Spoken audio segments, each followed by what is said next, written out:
అంతే. కొన్ని విషయాల్లో ప్రార్థన చేస్తున్నారు కానీ దొరకట్లేదు.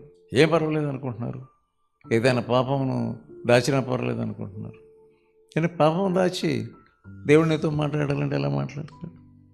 ఏ పాపం మీద అడ్డు వస్తున్నారు అది నువ్వు తెలుసుకోవాలి, దాన్ని పట్టించుకోవాలి, దాన్ని తీసేవదలు పడేయాలంతే. నా హృదయంలో నేను పాపమును మెచ్చుకుంటే, లక్ష్య పెడితే, ఉండనిస్తే నువ్వెంత ప్రార్థన చేసినా కానీ ప్రభుని మనం వినడు, అది తెలుసుకో.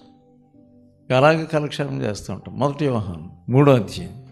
మరియు మనం ఆయన ఆజ్ఞలను గైకొనుచు ఆయన దృష్టికి ఇష్టమైనవి చేయుచున్నాము గనుక మనమేమి అడిగినను అది ఆయన వలన మనకు ఏమి అడిగినా మనం నష్టపోతున్నాం, అడగక నష్టపోతున్నాం.